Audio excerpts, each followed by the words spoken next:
friends, my name is Vraj Shah and I have started this lecture series on class 11th and class 12th physics. This is the very first lecture of class 11th units and measurement. तो यहाँ पे हम physical quantities को कैसे describe किया जाता है, उसके क्या यूनिट्स होते हैं, from which system of unit we are preferring और उसके मेजरमेंट्स के रिलेटेड जितनी एरर्स वाली प्रॉब्लम्स है उसको हम देखने वाले हैं. ठीक है. सबसे पहले हम बात करते हैं फिजिकल क्वांटिटीज की.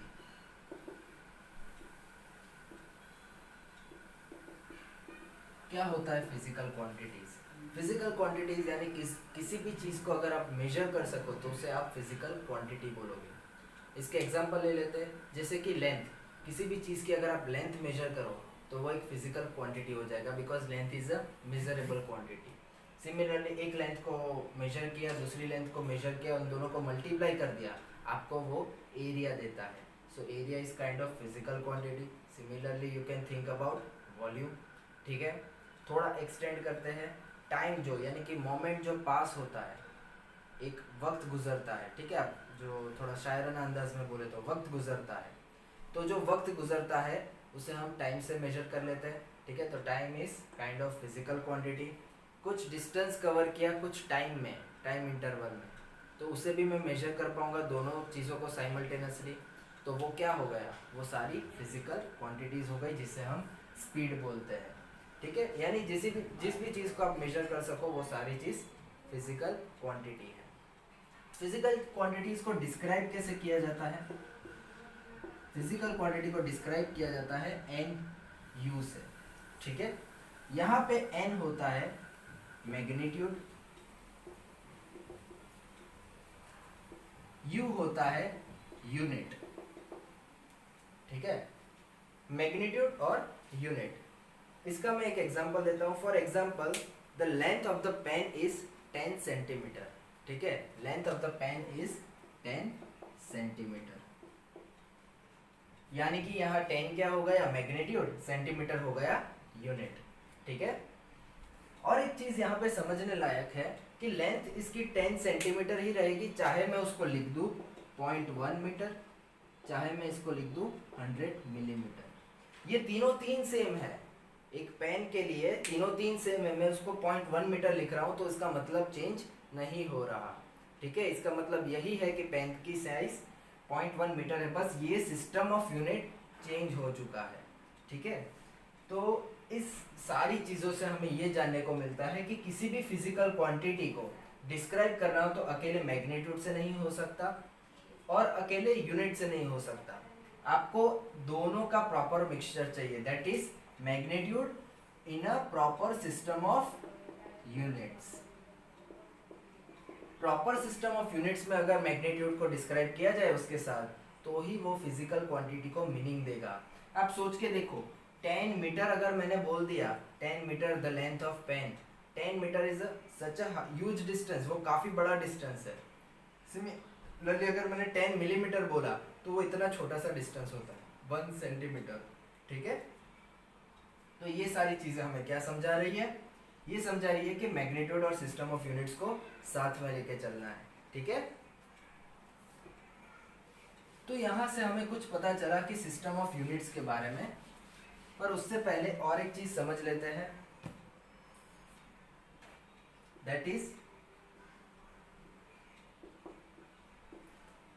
जैसे कि हमने जाना कि फिजिकल क्वांटिटी का कुछ मैग्नीट्यूड हुआ पहले यूनिट सिस्टम में, दूसरे मैग्नीट्यूड हुआ दूसरे यूनिट ऑफ सिस्टम में, तो वो थ्रू आउट कॉन्स्टेंट रहेगा, वो चेंज नहीं करेगा. ठीक है. तो इधर से हमें जानने को मिलता है कि n u is equal to constant और यहाँ से n is proportional to 1/u. बहुत ही इंपॉर्टेंट रिलेशन है. जब आगे हम एक सिस्टम ऑफ यूनिट से दूसरे सिस्टम ऑफ यूनिट में जंप करेंगे तब इसके बारे में हम डिटेल में डिस्क्राइब करेंगे. ठीक है. इसके ऊपर से भी काफ़ी न्यूमेरिकल्स निकल के आ जाते हैं. अब बात करते हैं हम सिस्टम ऑफ यूनिट्स की.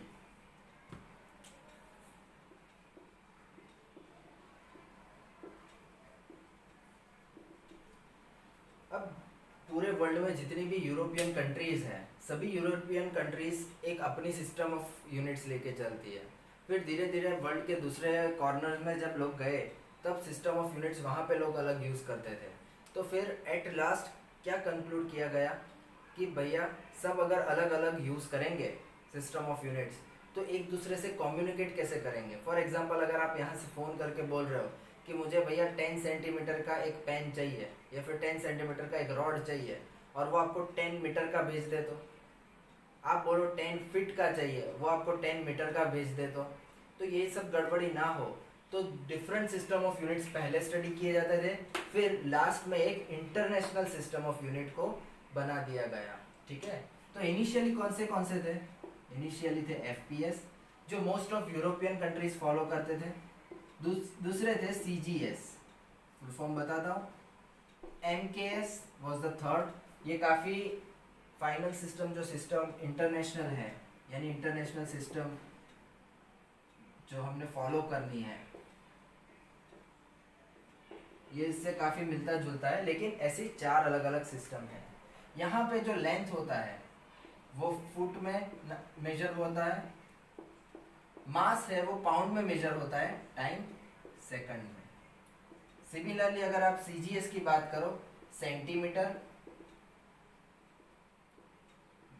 Gram and second. अब एक चीज़ हमेशा याद रखना, बहुत पुराने पेपर्स में जेईई एडवांस वगैरह में पहले पूछा जाता था, अभी तो काफ़ी लाइट हो गया, तो नॉर्मल एग्जाम्स में कभी पूछ सकते हैं कि जो भी आपका यूनिट्स लिखते हो आप, तो यूनिट इतनी चीज़ याद रखनी है कि कभी भी वो कैपिटल लेटर से स्टार्ट नहीं करना। अगर आप फुल लिख रहे हो तो फुल नेम अगर आपने लिखा, फॉर एग्जांपल में आप यहाँ पे मैंने फुट लिखा है, तो फुट का एफ स्मॉल होना चाहिए, पाउंड का पी स्मॉल होना चाहिए।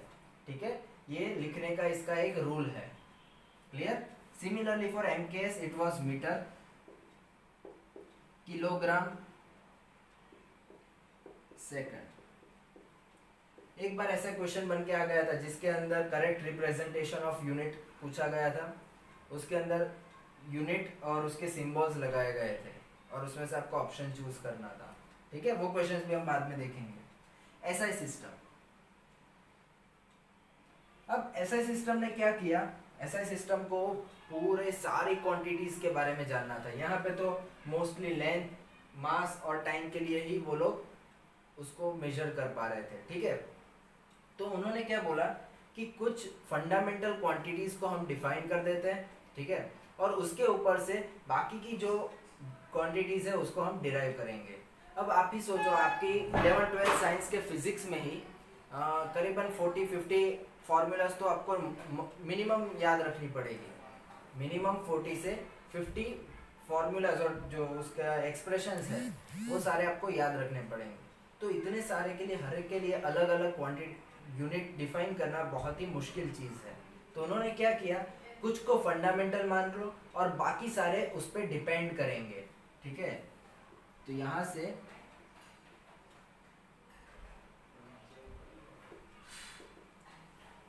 सिस्टम इंटरनेशनल ने क्या बोला, 7 फंडामेंटल क्वांटिटीज होगी, ठीक है, और 2 सप्लीमेंट्री क्वांटिटीज होंगी और बाकी की सारी डिराइव्ड क्वांटिटीज होगी। ये फंडामेंटल क्वांटिटीज को बेस क्वांटिटीज भी बोला जाता है।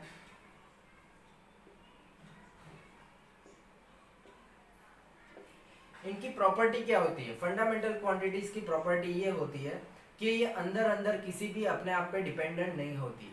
फॉर एन एग्जांपल अगर मैं बात करूं लेंथ और एरिया की, ठीक है, तो एरिया और लेंथ को अगर मैंने फंडामेंटल बोल दिया तो ये गलत हो जाएगा। ठीक है, क्योंकि एरिया खुद लेंथ पे डिपेंडेंट है। कैसे? Area is proportional to L square. ठीक है, तो यहां से हमें पता चल रहा है कि एरिया को मैं फंडामेंटल नहीं बना सकता। तो ऐसी चुन के 7 फंडामेंटल क्वांटिटीज को बेस क्वांटिटी बनाया गया और उसके ऊपर से सारी दूसरी क्वांटिटीज को डिराइव किया गया। इसके अंदर हम बात करें तो यहाँ पे लेंथ, मास और टाइम, मोस्ट ऑफ सबने लेंथ, मास, टाइम को फंडामेंटल रखा था, तो एसआई सिस्टम ने भी इन 3 क्वांटिटीज को तो रखा ही है। ठीक है, फिर उसमें से कौन सी डिराइव्ड बनती है वो उसके बाद हम देखेंगे। यानी कि 2 प्रॉपर्टीज फंडामेंटल की यहाँ से हमें जानने को मिली। एक तो फंडामेंटल क्वांटिटीज आर्बिटरी रखी गई थी, ऐसा कोई भी लॉ उस पर डिफाइन नहीं किया गया कि यही इसी को फंडामेंटल बोला जा सकता है, क्योंकि डिफरेंट डिफरेंट स्टडीज में, हर एक डिफरेंट स्टडीज में, जैसे कि अगर मैं बात करूँ क्वांटम मैकेनिक्स में, तो उसमें एंगुलर मास, एंगुलर मोमेंटम, ठीक है, ग्रेविटेशनल कांस्टेंट जी, उन सबको फंडामेंटल बोल दिया और बाकी सबको उसमें से डिराइव किया गया है, ठीक है। तो फंडामेंटल का कोई फिक्स लॉ नहीं है, आप जो भी सिस्टम के लिए अपने लिए डिराइव कर सकते, यानी अपने लिए मान सकते हो और उसके ऊपर से बाकी सिस्टम्स को डिफाइन कर सकते हो। दूसरी प्रॉपर्टी क्या है? दूसरी प्रॉपर्टी है कि वो अंदर अंदर डिपेंड नहीं करनी चाहिए डायरेक्टली एक दूसरे को, यानी कि मैं वॉल्यूम और लेंथ को नहीं बना सकता, ठीक है। तो ये दो प्रॉपर्टी हमें पता चल गई। अब देखते हैं कि कौन सी फंडामेंटल क्वांटिटीज है। क्लियर? चलो,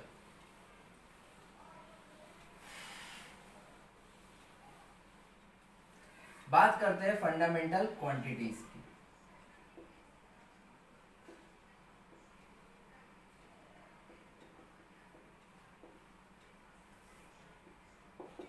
PQ is for physical quantities, P for physical, Q for quantities। कौन सी 7 क्वांटिटीज को रखा है? आपको इसी सीक्वेंस में याद करना है, जल्दी हो जाएगा। मास, लेंथ, टाइम, मास, लेंथ, टाइम, उसके बाद सीधा टेम्परेचर। टेम्परेचर भी फंडामेंटल है, वो किसी पर डिपेंड नहीं करता। इलेक्ट्रिक करंट,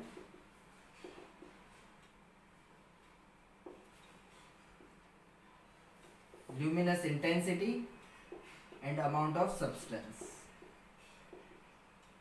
इसी सीक्वेंस में याद करना, फटाफट हो जाएगा।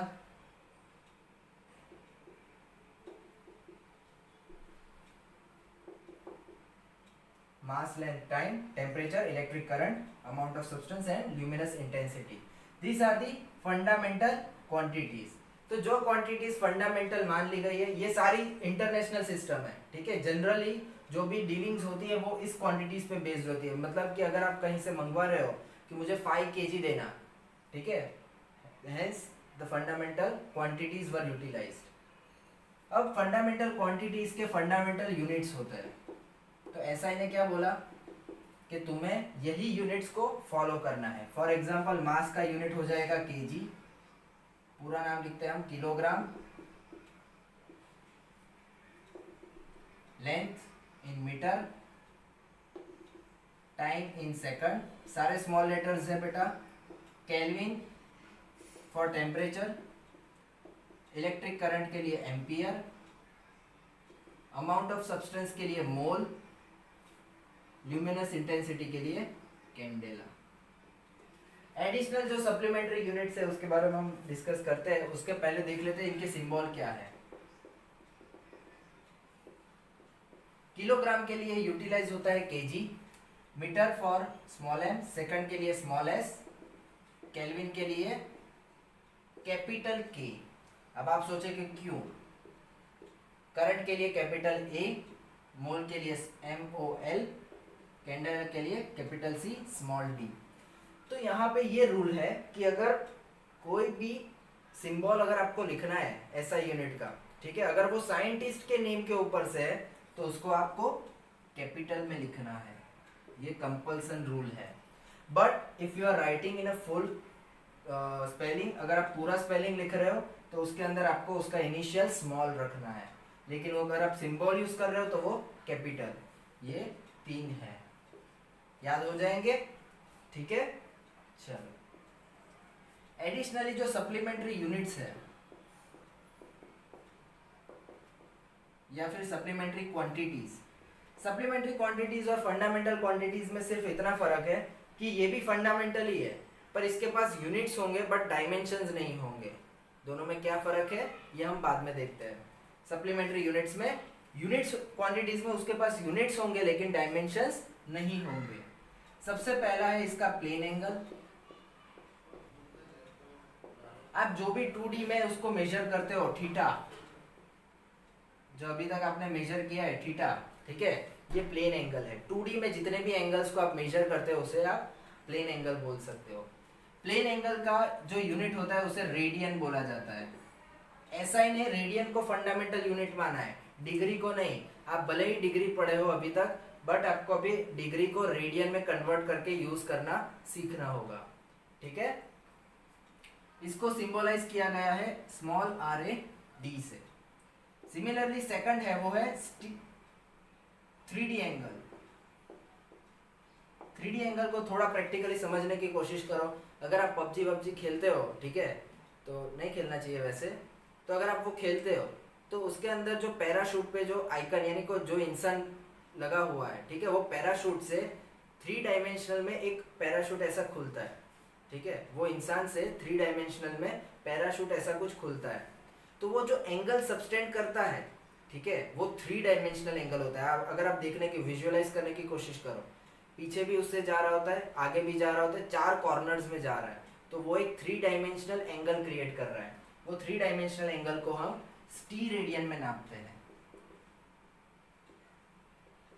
स्टीरेडियन is the unit in which we measure 3D angle, ठीक है, ओके। तो अब ये सारी फंडामेंटल्स हो गई, एक बार दिमाग में फिट कर लो, ठीक है। Mass, length, time, kilogram, metre, second, ठीक है, temperature, electric current, amount of substance and luminous intensity. अब बात करते हैं डिराइव्ड क्वांटिटीज के बारे में।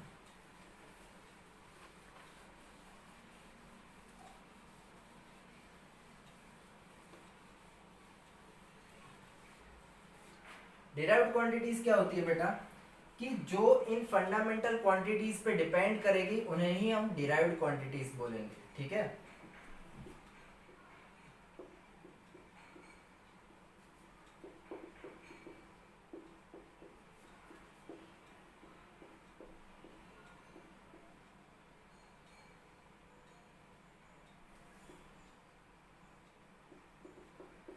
अब आप पूछोगे सर ऐसी कितनी क्वांटिटीज होगी, वो तो 7 थी और प्लस 2 सप्लीमेंट्री, ऐसी कितनी होगी, हम सारी याद कर लेंगे, लेकिन ऐसा पॉसिबल नहीं है। सिर्फ अगर आप 11-12 साइंस की बात करो तो करीबन 40-50 तो फॉर्मूला आपकी हो ही जाएगी, ठीक है, वो भी बहुत ऊपर ऊपर से, फिर अलग अलग एक्सप्रेशन आएंगे उसमें तो और भी ज़्यादा बढ़ जाएंगे, तो करीबन ऐसा मान के चलो 100-200 फॉर्मूलाज तो आपकी हो जाएगी। तो सारे के यूनिट्स याद रखना इम्पॉसिबल है, ठीक है। तो उसके लिए क्या किया जाता है, कुछ रिलेशंस ऑब्टेन किए जाते हैं, ठीक है, तो वो हम देखते हैं कि कैसे डायमेंशन में उसको कन्वर्ट किया जाता है। डिराइव्ड क्वांटिटीज हमेशा फंडामेंटल क्वांटिटीज पे डिपेंड करती है, ठीक है। जैसे कि एरिया ले लो, ठीक है, सबसे पहले लेंथ इज अ फंडामेंटल, जिसका यूनिट हमने मीटर बोल दिया। लेंथ बोलो, डिस्टेंस बोलो, सारी चीज एक ही है, ठीक है, लेंथ, डिस्टेंस, डिस्प्लेसमेंट सारी चीज एक ही है, वो सारी मीटर में हम उसको मेजर करते हैं। सिमिलरली एरिया क्या होता है, लेंथ मल्टीप्लाई बाय लेंथ। अब आप बोलोगे किसी में तो पाई आर स्क्वायर होता है, किसी में एल मल्टीप्लाई बाय एल होता है, किसी में एल मल्टीप्लाई बाय बी होता है, लेकिन वो सारी चीज अल्टीमेटली लेंथ ही होती है, आप उसे लीनियरली मेजर करते हो, ठीक है। तो ये भी एक डिराइव्ड क्वांटिटीज हो गई, जिसका मीटर स्क्वायर यूनिट हो गया, ठीक है। फिर आते हैं वॉल्यूम पे, वॉल्यूम में भी सेम चीज होती है,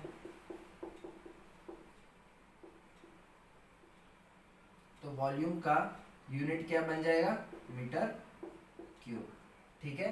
तो ऐसी बहुत सारी डिराइव्ड क्वांटिटीज है, ठीक है, मैं सभी अभी इधर नहीं लिखूंगा, आप नीचे मैंने डिस्क्रिप्शन लिंक के अंदर एक लिंक प्रोवाइड की है, जिसके अंदर आप एक पीडीएफ खोल के उसको डाउनलोड कर सकते हो, जिसके अंदर मैंने 40 to 50 ब्रांच वाइज कि आप मैकेनिक्स में कौन सी फार्मूला के पास आओगे और कौन सी फार्मूला के आपको यूनिट्स याद रखने हैं। सिमिलरली इलेक्ट्रिकल जब पढ़ोगे 12th का फर्स्ट सेमेस्टर, तो उसके अंदर जो जो क्वांटिटीज़ के साथ आपका डीलिंग होगा उन सारे के यूनिट्स मैंने लिखे हैं, एंड थर्ड ऑफ थर्मोडाइनमिक्स, ठीक है। तो ये तीन के मैंने डिफ्रेंशिएट करके लिखे हुए हैं, आप उसमें से देख सकते हो, ठीक है। बात करते हैं डायमेंशंस की, बात करते हैं हम डायमेंशंस की। डायमेंशंस क्या होता है, डायमेंशन होता है dependency of derived quantities on fundamental quantities. Derived quantities जितनी भी है वो फंडामेंटल क्वांटिटीज पे कैसे डिपेंड करती है, उसे हम डायमेंशंस बोलेंगे। फॉर एग्जांपल यहाँ पे मैं फंडामेंटल का लिस्ट बना लेता हूँ, ठीक है, मैं सिर्फ FUND लिख रहा हूँ। यहाँ पे डिराइव्ड है। डिराइव्ड फंडामेंटल पे कैसे डिपेंड करता है, उसे हम डायमेंशन से शो कर सकते हैं। जैसे कि हमने देखा फंडामेंटल लेंथ का L1 होता है, एरिया लेंथ पे कैसे डिपेंडेंट होता है, L स्क्वायर से। सिमिलरली वॉल्यूम की बात करें तो वो L क्यूब से डिपेंडेंट होता है फंडामेंटल क्वांटिटी पे। हमने देखा है 7 ही फंडामेंटल क्वांटिटी है, तो उन 7 पे डिपेंड करेंगे सारे डिराइव्ड क्वांटिटीज। चाहे आप 300, 400, 500 फॉर्मूला उठा के देख लो, सारी क्वांटिटीज, सारी फॉर्मूलाज किस पे डिपेंड करेगी, इन फंडामेंटल क्वांटिटीज से। ठीक है,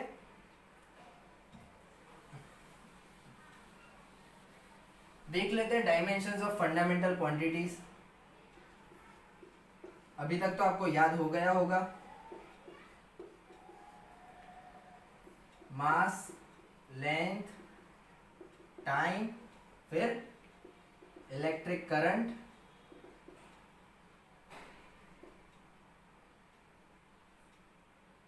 sorry temperature and then electric current.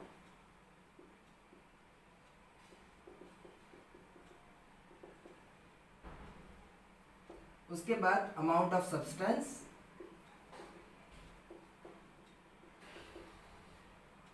And luminous intensity. ठीक है, मैंने जैसे बोला था कि कभी भी डायमेंशंस किसके नहीं होते, किसी भी सप्लीमेंट्री यूनिट्स के डायमेंशंस नहीं होते, उसके सिर्फ यूनिट्स होते हैं। ठीक है, मास का कैपिटल एम ले लो, ये हो गया डायमेंशन ऑफ मास, और इसको डायमेंशन को हमेशा आप स्क्वायर ब्रैकेट में रखोगे। लेंथ के लिए हो गया कैपिटल एल, टाइम के लिए हो गया कैपिटल टी। अब आप देखोगे टेम्परेचर और टाइम दोनों के टी टी है, तो टेम्परेचर के लिए केल्विन जो उसका यूनिट है उसका के यूज होता है, या फिर थीटा से भी उसको डिस्क्राइब किया जाता है। ये थीटा यहाँ पे एंगल नहीं है, ये थीटा यहाँ पे टेम्परेचर को शो करता है। ठीक है, याद रखना एंगल का तो कभी भी क्या नहीं होता, कभी भी उसका डायमेंशन नहीं होता, उसका सिर्फ यूनिट होता है। तो स्क्वायर ब्रैकेट के अंदर थीटा का मतलब टेम्परेचर का डायमेंशन है, वो एंगल का डायमेंशन नहीं है। इलेक्ट्रिक करंट का साइंटिस्ट के नाम एम्पियर से A1, अमाउंट ऑफ सब्सटेंस के लिए मोल लिख सकते हो, इसके लिए कैंडेला। पर जनरली आपके पढ़ाई में ये दो पे कभी कोई क्वांटिटीज डिपेंड होंगी ही नहीं। ठीक है, फिजिक्स के अंदर इन दो पे कोई क्वांटिटीज जनरली डिफाइन नहीं होती। तो आपको कितनी याद रखनी है, सिर्फ 5 क्वांटिटीज। 5 क्वांटिटीज, उनके डायमेंशंस और उनके यूनिट्स। उसके बाद कुछ ट्रेंड्स है जिसको अगर आप याद करोगे तो उससे आसानी से आपके 40 या 50 की तो क्वांटिटीज आपको यूं ही याद हो जाएगी। ठीक है, वो ट्रेंड्स और ट्रिक्स जो है वो मैं अभी डिस्कस करूंगा। पर अगर इन केस आप 11th के फर्स्ट सेकंड सेम में सारी क्वांटिटीज को आंसर नहीं कर पाते तो इसका मतलब ये नहीं कि आपको नहीं आता। ठीक है, आप जैसे जैसे क्वांटिटीज को डिटेल में पढ़ोगे आपको ऑटोमेटिकली क्लियर हो जाएगा और आप फॉर्मूलाज को याद रखने लगोगे। ठीक है, पर फिलहाल फिर भी अगर आपको इस चैप्टर्स के न्यूमेरिकल सॉल्व करने हैं, वो भी हायर लेवल के, कॉम्पिटिटिव लेवल्स के, तो आपको डायमेंशनल फॉर्मूला इन सारी क्वांटिटीज की याद होनी चाहिए। ठीक है, तो मैंने कुछ ट्रिक्स और ट्रेंड्स देखे हैं जो मैं आपसे डिस्कस करूंगा अभी।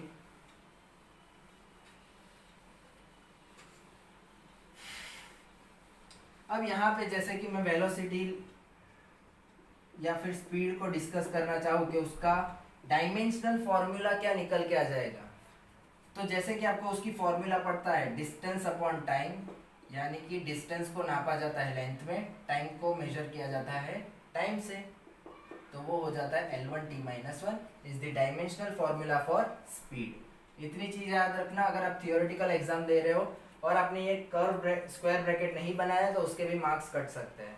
ठीक है, बिकॉज ये डायमेंशनल फॉर्मूला शो करता है। चलो, तो सिमिलरली एक्सेलरेशन वगैरह वगैरह मैंने जैसे आपको पहले ही बताया, मैंने एक पूरी पीडीएफ दी है जिस पीडीएफ को आप फॉलो करके उसमें से वो सारी फॉर्मूलाज को याद कर सकते हो। मैं उसमें अभी नहीं जा रहा हूँ, एक बार वो पीडीएफ देख लेना, आपको क्लियर हो जाएगा कि मैं किस फॉर्मूलाज की बात कर रहा हूँ, डायमेंशनल फॉर्मूलाज की। ठीक है, अभी हम उसकी ट्रिक्स देखते हैं कि उसको याद कैसे करना है।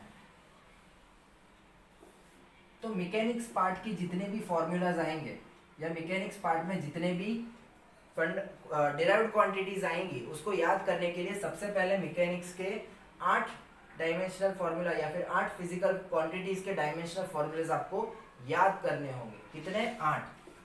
फर्स्ट दैट इज मास, ये तो आपको पता अभी तक याद हो गया होगा। मास को डिनोट भी स्मॉल m से किया जाता है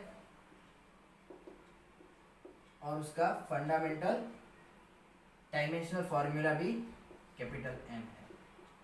लेंथ यानी कि इधर डिस्टेंस भी आ गया, इधर डिस्प्लेसमेंट भी आ गया। इसे रिप्रेजेंट हम सपोज x से कर लेते हैं तो वो L हो गया। ठीक है। Similarly for third is time, t से रिप्रेजेंट करते हो उसका डायमेंशनल फॉर्मूला भी t हो जाता है। फोर्थ है स्पीड।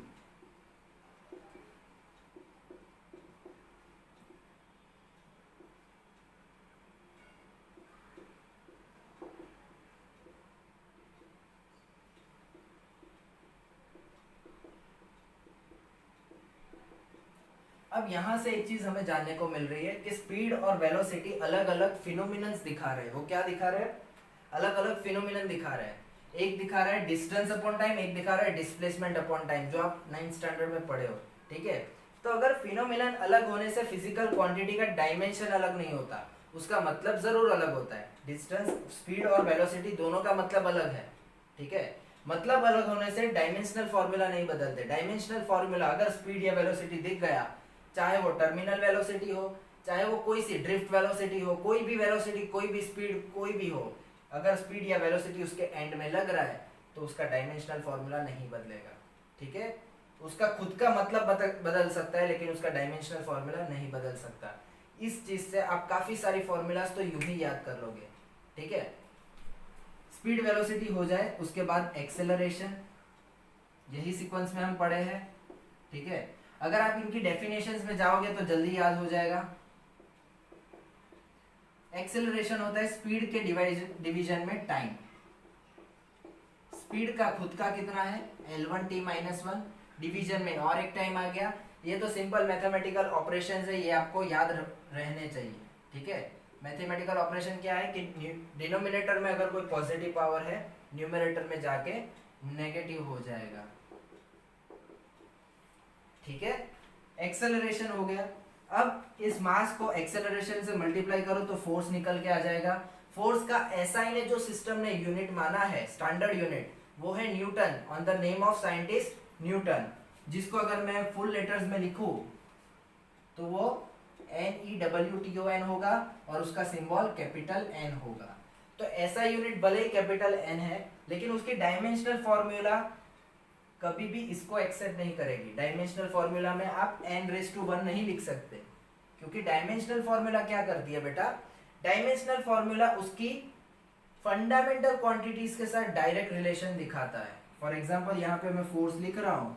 ठीक है। फोर्स को हम डिनोट करते हैं कैपिटल F से। वो होता है mass into acceleration, quantity of mass, quantity of acceleration.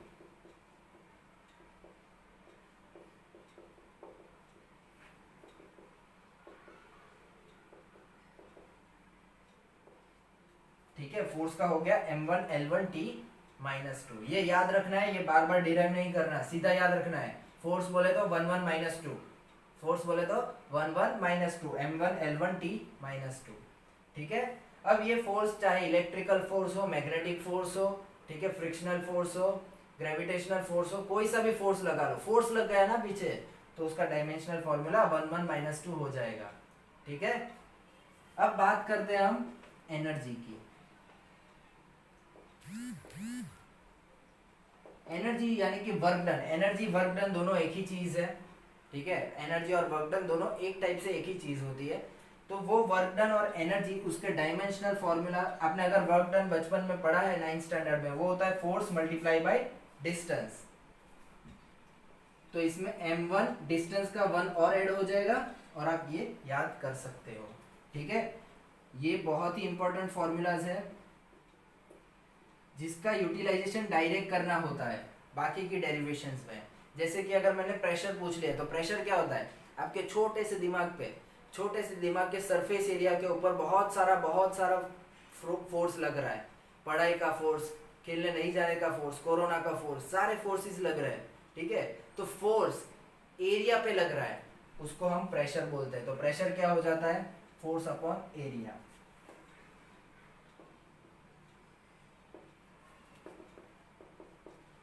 ठीक है, अब आपको फोर्स याद होगा m1 l1 t minus two, 1 minus two, सीधा एरिया से डिवाइड करो, आपकी डायमेंशनल फॉर्मूला क्या बन के आ जाएगी, 1 माइनस 1 माइनस टू। बार बार फोर्स को डिराइव करने नहीं बैठना है। सिमिलरली अगर एनर्जी की बात करें 1 2 माइनस टू। अब पावर की बात कर लेते हैं कि भैया पावर क्या होता है। तो पावर होता है एक्सचेंज ऑफ एनर्जी, एनर्जी कितने वक्त में एक्सचेंज हो रही है उसे हम पावर बोलते हैं, ठीक है। पावर क्या होता है, एक्सचेंज ऑफ एनर्जी पर यूनिट टाइम। जिसको भी पर यूनिट लगाओ ना उसको डेफिनेशन के डिनोमिनेटर में डाल दो। पर यूनिट टाइम किसको एक्सचेंज कर रहे हो, एनर्जी को, तो energy divided by time, per unit लगा डिनोमिनेटर में चला जाएगा। अब ये अगर आपको याद होगा आप सिंपली इसको लिख सकते हो।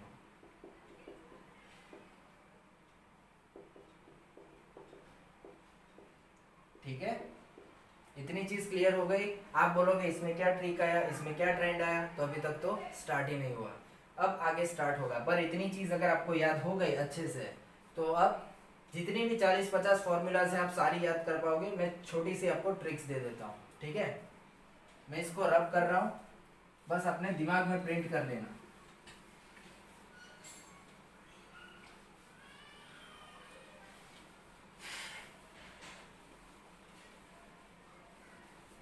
चलो, हेडिंग अगर आप नोट्स बना रहे हो तो मार देना, या फिर मैं नोट्स नीचे ऑलरेडी मैंने दी है। फर्स्ट, अगर किसी की डेफिनेशन में, किसी की भी डेफिनेशन में रेट ऑफ चेंज ऑफ आ रहा हो, rate of change of some physical quantity, तो उसका डायमेंशनल फॉर्मूला, ठीक है, जो नया बनने वाला है, यानी कि मैं बात कर रहा हूं स्पीड की, स्पीड की डेफिनेशन क्या है, the rate of change of displacement. जो ये फिजिकल क्वांटिटी है, डिस्प्लेसमेंट है, उसको आप सिंपली टाइम से डिवाइड कर दो। रेट ऑफ चेंज ऑफ दिखना चाहिए से। सिमिलरली अगर एक्सेलरेशन की डेफिनेशन बोलो, rate of change of velocity, ठीक है। सिमिलरली अगर पावर की डेफिनेशन बोलो, the rate of supplied, the rate of energy supplied per unit time, ठीक है। जितना भी रेट ऑफ लगेगा वो सारे के अंदर जो भी फिजिकल क्वांटिटी, अगर स्पीड की बात कर रहे हो स्पीड को टाइम से डिवाइड कर दो, एनर्जी की बात कर रहे हो एनर्जी को टाइम से डिवाइड कर दो। क्लियर, तो रेट ऑफ दिखते ही उसको 1/t कर देना है, जिसकी भी डेफिनेशन में रेट आया वो। तो पावर इधर से आराम से याद हो गया होगा आपको। सिमिलरली जो सेकंड है वो है एंगुलर।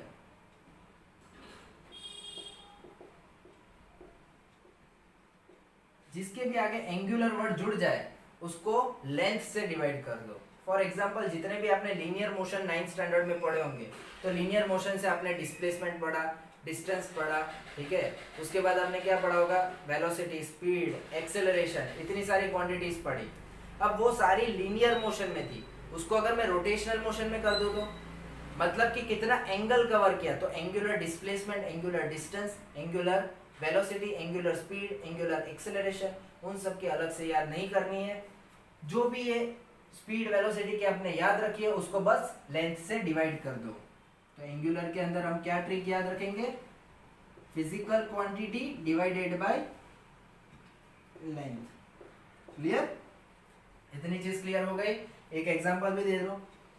एंगुलर स्पीड ओमेगा से डिनोट किया जाता है। स्पीड आ गया, स्पीड का क्या होता है, L1t minus 1 divided by L1, ठीक है।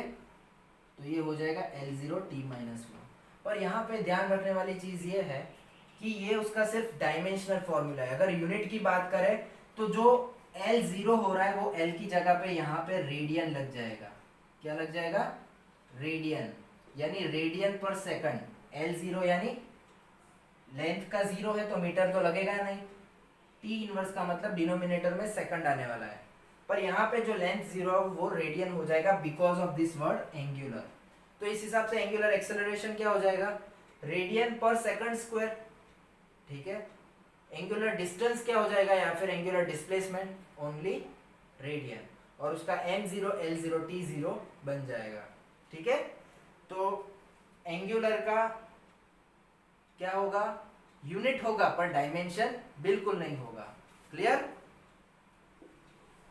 तो ये जैसे ट्रिक याद रख रहे हो वैसे आगे भी रखते जाना। ग्रेडियंट,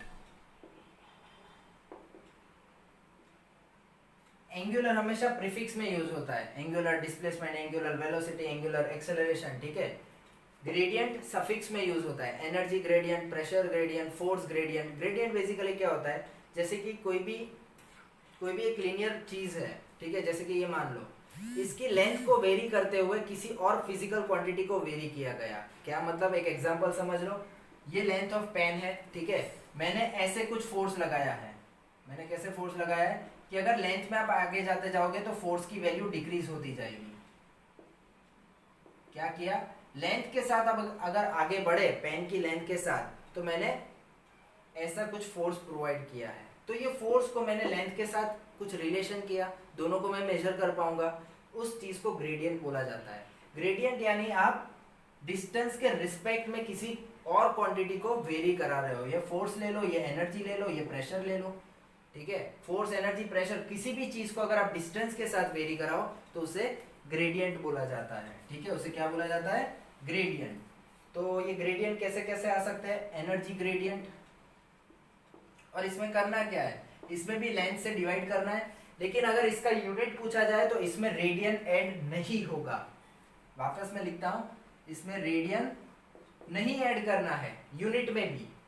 यूनिट और डायमेंशन अलग चीज है, आपको अभी तक क्लियर हो जाना चाहिए, ठीक है। Dimension is for dependency and units are for actual its representation, ठीक है। सो एनर्जी क्या हो जाएगा, m1 l2 t minus 2 था, अब एनर्जी के नीचे ग्रेडियंट लग गया या फिर पीछे सफिक्स में एनर्जी ग्रेडियंट, तो ग्रेडियंट की वजह से उसको डिनोमिनेटर में क्या करना पड़ेगा, लेंथ से डिवाइड करना पड़ेगा।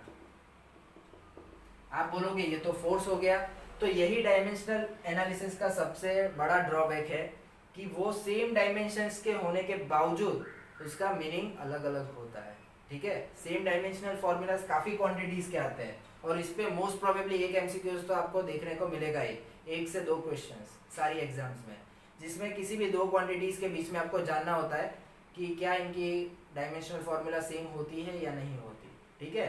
दोनों अलग अलग रिप्रेजेंटेशन करेंगे, अलग अलग मतलब सिग्निफाई कर रहे होंगे। आपका होमवर्क रहेगा प्रेशर ग्रेडियंट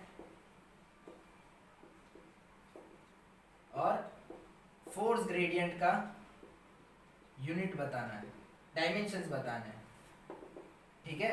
इसका अगर मैं यूनिट लिखूं, जनरली एनर्जी का जो एसआई यूनिट, एसआई ने जो बोला है वो साइंटिस्ट जूल के नाम पे बोला है, जूल पर मीटर, ठीक है, जूल पर मीटर, पर इसके अंदर कोई रेडियन वेडियन नहीं आएगा। प्रेशर ग्रेडियंट, फोर्स ग्रेडियंट, इसके बारे में आपको उसका यूनिट और इसका डायमेंशनल फॉर्मूला इसके कमेंट बॉक्स में डालना है, तो मुझे पता चल जाएगा कि आप बहुत ही इंटरेस्ट से इस टॉपिक को पढ़ रहे हो, ठीक है। ओके, अब फोर्थ बात करते हैं पोटेंशियल्स की।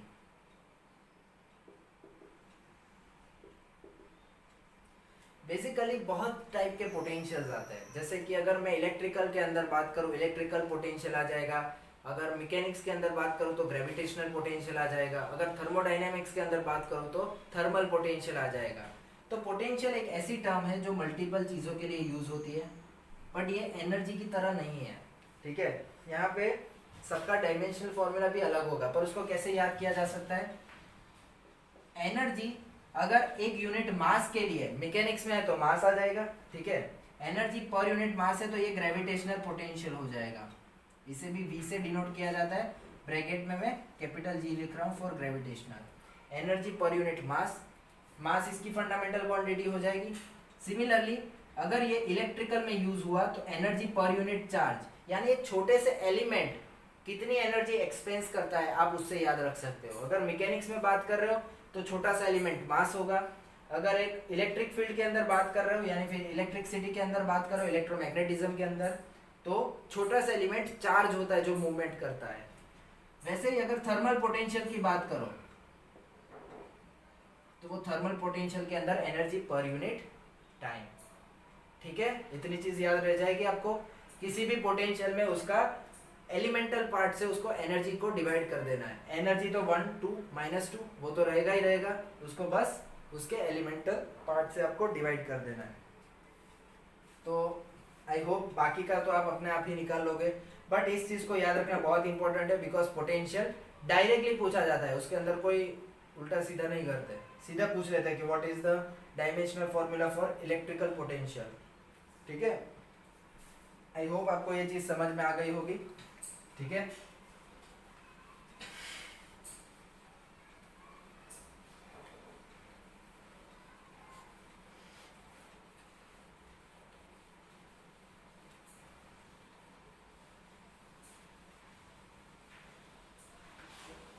चलो, तो ये सारी जो थी वो मैकेनिक्स पार्ट के लिए थी, उसमें हमने थोड़ा बहुत इलेक्ट्रिकल पार्ट भी कवर कर लिया।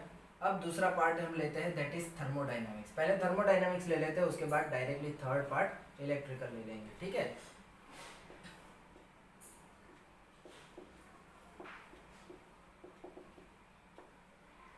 थर्मोडायनामिक्स। थर्मोडायनामिक्स के अंदर सबसे फंडामेंटल जो पार्ट आता है, उसमें भी आप याद करो, मास लेंथ टाइम से स्टार्ट किया था, फंडामेंटल से डिराइव की ओर बढ़ना है। इसमें सबसे फंडामेंटल कौन है? टेम्परेचर। टेम्परेचर एक फिजिकल क्वांटिटी है, उस फिजिकल क्वांटिटी का यूनिट होता है एसआई यूनिट केल्विन, और उस केल्विन को डायमेंशनल फॉर्मूला में रिप्रेजेंट किया जाता है बाय K1 और बाय θ1। ठीक है, टेम्परेचर हो गया। फिर इसमें आता है एक हीट एनर्जी।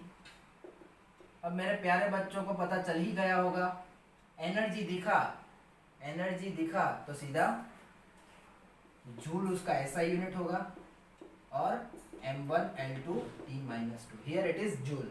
ठीक है, अगर उसको मुझे पूरे वर्ड्स में लिखना है तो स्मॉल में लिखूंगा। आपका 1 मार्क का एमसीक्यू ऐसे बन जाएगा, which of the following is the correct representation? Capital JOULE, small j, small JOULE, capital J। Multiple choice question है, ठीक है, उसमें मल्टीपल करेक्ट आंसर भी हो सकते हैं। तो यहाँ पे ये 2 करेक्ट आंसर है और ये 2 गलत है। ठीक है, क्लियर? आई होप आप लोगों को क्लियर हो चुका होगा। थर्ड पार्ट है स्पेसिफिक हीट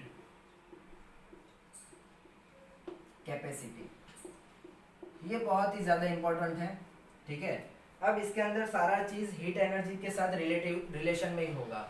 इसका थोड़ा सा मतलब मतलब इसका थोड़ा मतलब बता देता हूँ, जिससे आपको याद रखने में आसानी हो। इस डस्टर को अगर मान लो 1 kg का है, it is necessary to be 1 kg।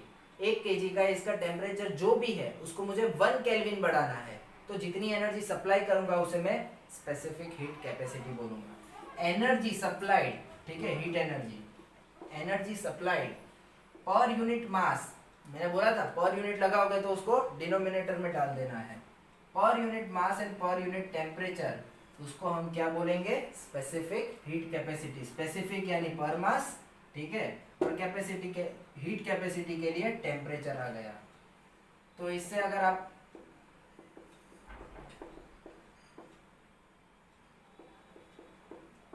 इसका डायमेंशनल फॉर्मूला निकालो तो कुछ ऐसा बन जाएगा। सिमिलरली ये चीज को अगर मैं टोटल हीट कैपेसिटी बोलूं या फिर थर्मल हीट कैपेसिटी, दोनों का मतलब सेम ही होता है।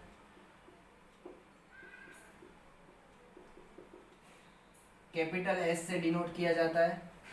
इसमें यूनिट मास होना जरूरी नहीं है, कोई भी मास के लिए चलेगा। यूनिट नहीं है तो उसको नीचे से निकाल देना है।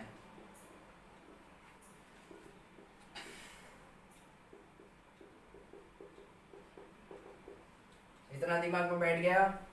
ठीक है, अब बात करते हैं इसके कुछ कांस्टेंट्स के बारे में। ठीक है, एक होता है बोल्ट्जमैन कांस्टेंट, बहुत ही इंपॉर्टेंट कांस्टेंट्स है, डायरेक्टली निकल आता है कि बोल्ट्जमैन कांस्टेंट के एक डायमेंशनल फॉर्मूला बताओ, 1 मार्क का एमसीक्यू, और ये जनरल 11th में ही पूछा जाता है।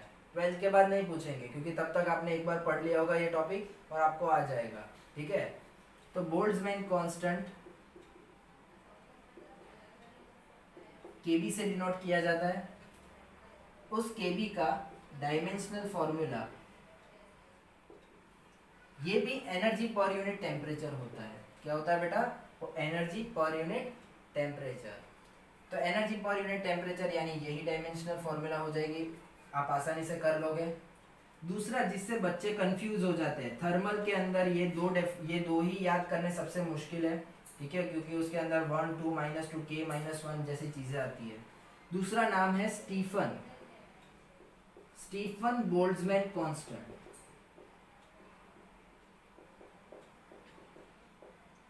स्टीफन बोल्ट्जमैन कांस्टेंट, जिसे सिग्मा से डिनोट किया जाता है। इसमें भी बोल्ट्जमैन, इसमें भी बोल्ट्जमैन, तो बच्चे कंफ्यूज होता है कि कौन सा क्वेश्चन पूछा है। पर अगर वर्ड स्टीफन कंपल्सन है, कभी कभी इसको स्टीफन कांस्टेंट बोलते हैं, कभी कभी स्टीफन बोल्ट्जमैन कांस्टेंट बोलते हैं, ठीक है। इसका भले ही डायमेंशन सेम हो, पर ये लॉ का एक कांस्टेंट है, जैसे कि ग्रेविटेशनल कांस्टेंट, ठीक है, परमिटिविटी कांस्टेंट, सारे अलग अलग कांस्टेंट आते हैं, वैसे ये कांस्टेंट है, ठीक है। और ये एक ऐसी क्वांटिटी है जो कुछ चीज डिस्क्राइब कर रही है, तो दोनों अलग है। यहाँ पे बोल्ट्जमैन कांस्टेंट पर कौन सा? स्टीफन। तो स्टीफन के लिए आप ऐसे याद कर सकते हो, पावर, क्या करना है बेटा? पावर हमने पढ़ा है, पावर को एरिया से डिवाइड कर दो, ठीक है, पावर को एरिया से डिवाइड कर दो और उसको टेम्परेचर के 4 पावर से भी डिवाइड कर देना है। ये भी एक कांस्टेंट है, एक फॉर्मूला में से ही बन के निकला है, ठीक है। बेसिकली एक छोटे से किसी भी चीज़ को अगर आप गर्म करो तो वो कितना रेडिएशन छोड़ेगा, ठीक है, किसी भी चीज़ को गर्म करने पे वो कितना रेडिएशन छोड़ेगा, उसका ये लॉ है, ठीक है, स्टीफन बोल्ट्जमैन, उसमें से कांस्टेंट निकल के आता है। ये चीज़ अभी आपको नहीं जाननी है, ये आपको सेकंड सेम में थर्मोडायनामिक्स वाले पार्ट में पढ़ाई जाएगी। तो इसका अब आप निकाल सकते हो बेटा। पावर का क्या हो जाता है? पावर का 1 2 -3, ठीक है, एनर्जी पर यूनिट टाइम 1 2 -3 हो गया। एरिया से डिवाइड कर दो, 2 2 उड़ गया, एल का 1 0 -3 हो गया। टेम्परेचर को 4 पावर से माइनस कर दो।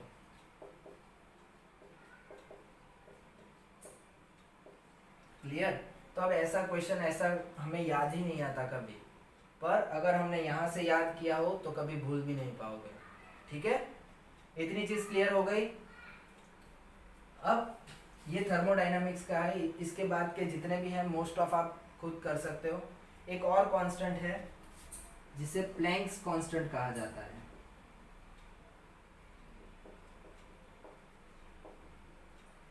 ठीक है। मैं थोड़ा बोर्ड रब कर लूँ या फिर एक काम करते हैं, हम इसको इधर ले लेते हैं।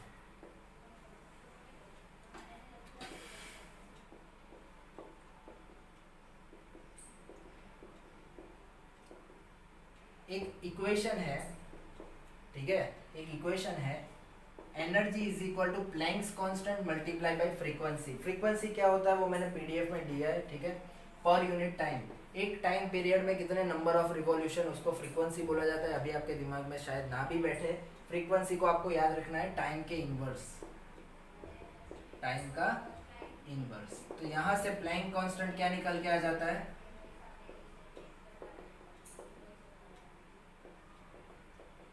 Energy multiply by time. बाकी तो आप स्मार्ट हो, निकाल लोगे। यूनिट का पूछा जाए तो एनर्जी का जूल, टाइम का सेकंड, ठीक है। आई होप आपको पूरा थर्मोडायनामिक्स ये जो 6 फॉर्मूलाज है उसके बाद आप सारे उसके ऊपर से डिराइव कर सकते हो, ठीक है। मैं सारी इंपॉर्टेंस वाली आपको याद करवा रहा हूँ कि अगर ये इतनी आ गई ना तो ये चैप्टर के सारे न्यूमेरिकल्स आप अभी से सॉल्व करना स्टार्ट कर सकते हो, ठीक है।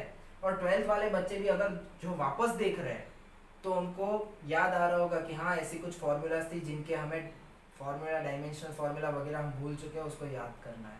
तो दोनों के लिए यूजफुल है ये लेक्चर सीरीज, आप बस कंटिन्यू रहो, ठीक है।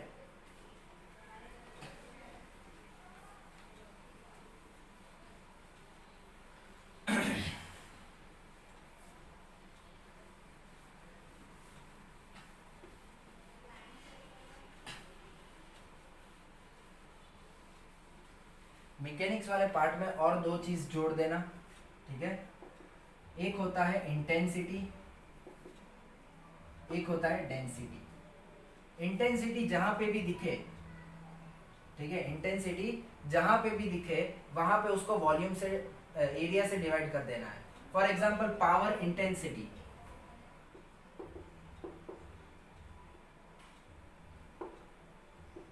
ठीक है, क्या करना है, वॉल्यूम से डिवाइड करना है। एनर्जी इंटेंसिटी, पावर इंटेंसिटी, अभी पावर का देख लो, एनर्जी का खुद बना लेना। पावर इंटेंसिटी दिखते ही क्या करना है, पावर को वॉल्यूम से डिवाइड कर दो। पावर का जो डायमेंशनल फॉर्मूला था बस वॉल्यूम से डिवाइड कर दो। इतना आसान है, आराम से बैठ के खा सकते हो, आराम से पचा सकते हो ऐसी चीजों को, ठीक है, घर पे ही बैठ के पढ़ना है। एग्जाम्पल में एनर्जी इंटेंसिटी कर लेना, फोर्स इंटेंसिटी कर लेना, इंटेंसिटी, ठीक है। Intensity and density are different phenomenons, different words. Second ले लेते हैं हम डेंसिटी। अब मैकेनिक्स वाले पार्ट में, वापस मैं बोल रहा हूँ मैकेनिक्स वाले पार्ट में, अगर आप इलेक्ट्रिक वाले पार्ट में जाओगे तो थोड़ी चीजें बदल जाएगी। मैकेनिक्स वाले पार्ट में अगर डेंसिटी आ रहा है, आपने बचपन में पढ़ा है मास डेंसिटी, ठीक है, सॉरी यहाँ पे एरिया आ जाएगा, मैंने पहले करेक्ट बोला फिर गलत किया, ठीक है। इंटेंसिटी में एरिया आ जाएगा, डेंसिटी में वॉल्यूम आ जाएगा।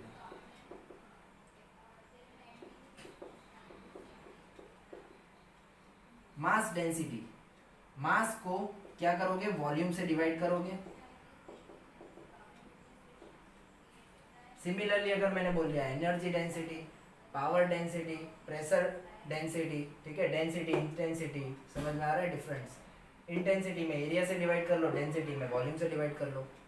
क्लियर, चल ये तो आसान वाली बात थी। अब जो लास्ट है इस वाले लेक्चर का last topic, that is electrical. Electrical वाले फॉर्मूलाज कैसे याद करें और उसके अंदर जो आने वाले कॉन्स्टेंट्स है उसकी डायमेंशनल फॉर्मूला कैसे याद करें। पूरा जो चैप्टर है, पूरा जो सीरीज है उसे इलेक्ट्रोमैग्नेटिज्म बोलता है। पूरा 12th साइंस में जो पहला सेमेस्टर रहेगा पूरा इस पे बेस्ड होगा। सबसे पहला इसका इलेक्ट्रिक करंट फंडामेंटल है, यूनिट हो जाएगा स्मॉल में ampere, dimensional formula capital A में। दूसरा जो इसका वेरी इंपॉर्टेंट है वो इलेक्ट्रिक चार्ज। जैसे मास होता है वैसे ही चार्ज होता है, दोनों मैटर की प्रॉपर्टीज है, डिटेल में डिस्क्राइब बाद में करूंगा। चार्ज को क्यू से सिंबलाइज किया जाता है, ठीक है, उसका यूनिट, ऐसा यूनिट उसका कूलम है, सिंबलाइज क्यू से किया गया है और यूनिट कूलम है, साइंटिस्ट का नाम है कूलम। तो कई बार आपको क्यू भी देखने को मिलेगा डायमेंशनल फॉर्मूला में, इसका बेसिकली लिखा नहीं जाना चाहिए सिस्टम के हिसाब से, लेकिन एमसीक्यू में क्वेश्चन इस पे बना देते हैं, ठीक है। स्टैंडर्ड इज क्यू की फॉर्मूला होती है I current multiply by time. Current होता है एम्पियर, टाइम होता है t1, ठीक है। Q is equal to I T is the formula, आप बचपन में पढ़े हो 10th स्टैंडर्ड में। I is equal to Q divided by T, ठीक है। इलेक्ट्रिक करंट के बाद इसके अंदर जो सबसे इंपॉर्टेंट है वो है पोटेंशियल। मैंने पहले ही बोला था इलेक्ट्रिक का पोटेंशियल आया तो क्या करोगे, एनर्जी को चार्ज से डिवाइड करोगे। याद नहीं रखना है, ये बहुत ही मुश्किल पड़ेगा याद रखने में, हो जाता है तो अच्छी बात है, ठीक है। एक बार इलेक्ट्रोस्टैटिक पोटेंशियल V याद हो गया, ठीक है, ये आपका वही पोटेंशियल डिफरेंस है जो आप 10th में पढ़े हो। इलेक्ट्रोस्टैटिक एक बार पोटेंशियल याद हो गया, फिर जो उसके बाद आते हैं सारे इसके ऊपर से, जैसे कि आप रेजिस्टेंस मान लो, रेजिस्टेंस को R से डिनोट करते हो। R क्या होता है, पोटेंशियल डिवाइडेड बाय करंट, ठीक है।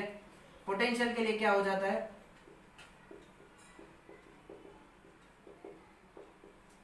करंट से और एक बार डिवाइड कर लो,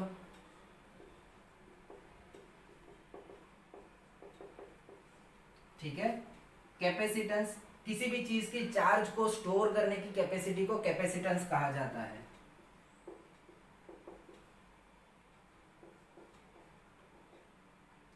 चार्ज को स्टोर कर सकता है डिवाइड बाय पोटेंशियल। एक यूनिट पोटेंशियल डिफरेंस में कितना चार्ज स्टोर करोगे उसे कैपेसिटेंस बोला जाता है। तो आई गेस आप आराम से इस चीज को याद डिराइव कर पाओगे, Q divided by V। A1 T1, Q को देखते ही A1 T1 मुंह से निकलना चाहिए। क्या होता है Q का?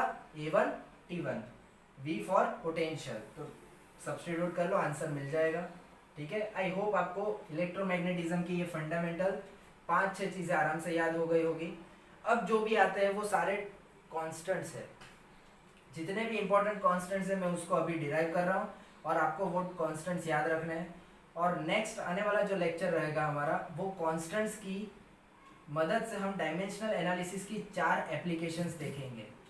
उस लेक्चर को अटेंड करने से पहले सारी फॉर्मूलाज याद होनी चाहिए, तो ही आपको सॉल्व करने में मजा आएगा। ठीक है,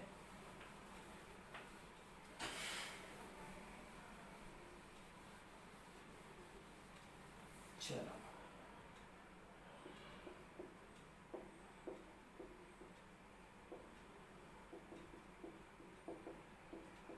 सम इंपॉर्टेंट कांस्टेंट। सबसे पहला है ग्रेविटेशनल कांस्टेंट। वैसे तो अगर आप देखने जाओगे तो कांस्टेंट ही कांस्टेंट है, पूरे फिजिक्स में बहुत सारे कांस्टेंट आने वाले हैं। ठीक है, सबसे पहला है ग्रेविटेशनल कांस्टेंट, जिसे कैपिटल G से डिनोट किया जाता है। ठीक है, इसकी डायमेंशनल फॉर्मूला फाइंड करनी है, तो उसके लिए आपको फॉर्मूला से ही हमेशा जाना है। कांस्टेंट के लिए हमेशा फॉर्मूला याद रखना, F is equal to G m1 m2 upon R square. ये आप 9th स्टैंडर्ड में पढ़े हो। ठीक है, G को मुझे सब्जेक्ट बनाना है। G को जैसे ही सब्जेक्ट बनाऊंगा F के साथ चला जाएगा R, और डिवीजन में चला जाएगा मास, डिवीजन में चला जाएगा मास। फोर्स के लिए क्या होता है? 1 1 माइनस 2। अगर सोचो मैं फोर्स को अभी डिराइव करने बैठता तो फोकट में एक स्टेप और बढ़ जाता। This is M, this is M।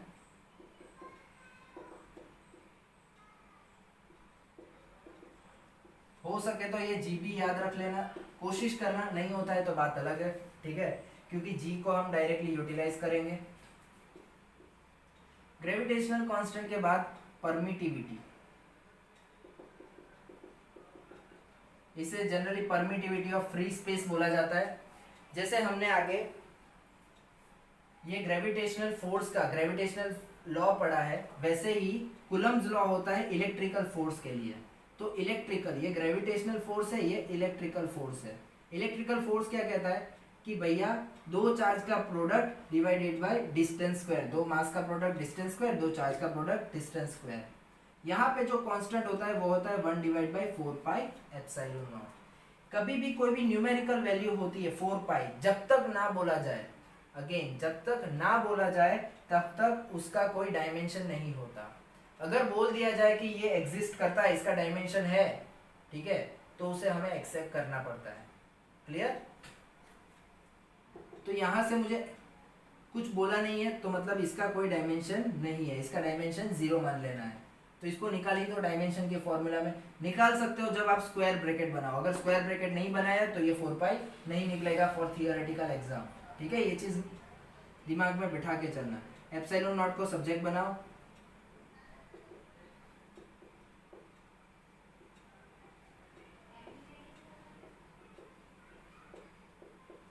Clear? तो यहाँ पे एप्सिलॉन नॉट का क्या बन जाएगा? A1 T1 का स्क्वायर डिवीजन में L स्क्वायर।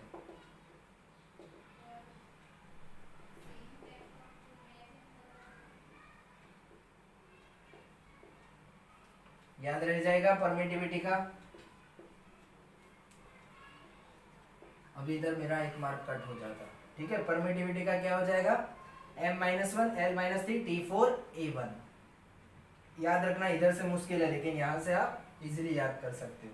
ठीक है, ये हो गया ग्रेविटेशन में कितना उसका कांस्टेंट आ रहा है, परमिटिविटी यानी इलेक्ट्रिक में कितना कांस्टेंट आ रहा है। सिमिलरली अगर मैग्नेट के अंदर बात करें तो मैग्नेटिक परमिएबिलिटी आता है, इसका नाम है परमिटिविटी, इसका नाम है परमिएबिलिटी। दोनों अलग अलग चीज है। आगे मैग्नेटिक वर्ड यूज होता है, पर इसका अगर आप फॉर्मूला से जाओगे तो आपको मुश्किल पड़ सकती है, इसलिए मैं सिंपल अगर एक्सप्लेनेशन करूँ तो न्यूटन पर एम्पियर स्क्वायर, इसको आप ऐसे याद कर सकते हो, न्यूटन के डिवाइड में ampere square.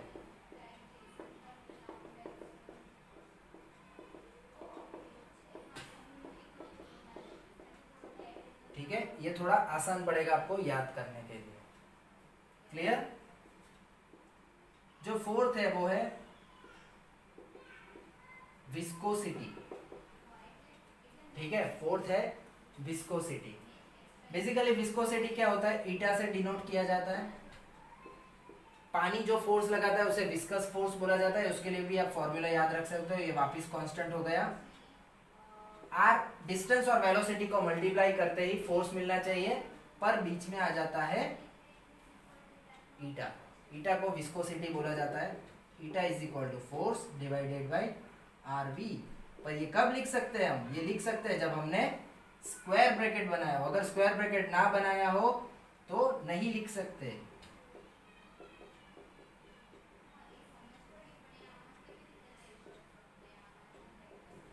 Rest is your homework. ठीक है, आप आगे निकाल सकते हो। ये सारे कॉन्स्टेंट्स है, अभी इसके रियल न्यूमेरिकल्स तो स्टार्ट ही नहीं हुए। नेक्स्ट लेक्चर में हम इसके एप्लीकेशंस के सारे न्यूमेरिकल्स देख लेंगे। ठीक है, अगर आप ये यूट्यूब सीरीज को फॉलो कर रहे हो तो आपको किसी और लेक्चर अटेंड करने की ज़रूरत ही नहीं पड़ेगी। दैट इज़ आपके प्रैक्टिकल्स के भी जो काफ़ी क्वेश्चंस है वो मैं इधर सॉल्व करवा दूंगा। ठीक है, तो अगर आपको कंटेंट अच्छा लगा हो, ठीक है, तो लाइक कर दीजिए, सब्सक्राइब कर दीजिए, और आपको पता ही है क्या करना है। अच्छे स्टूडेंट हो, अच्छे बच्चे हो तो कर लेना। Okay, and thank you for viewing this lecture. जैसा भी आपका रिव्यू हो आप मुझे बता सकते हो, आपके सारे रिव्यूज़ मेरे लिए वैल्यूएबल है। कुछ भी अगर प्लस माइनस आपको लग रहा है, मैं उसको सारी चीज़ों को एक्सेप्ट करके कुछ और अच्छा करने की कोशिश करूँगा। अगर आपको पसंद आता है देन सब्सक्राइब।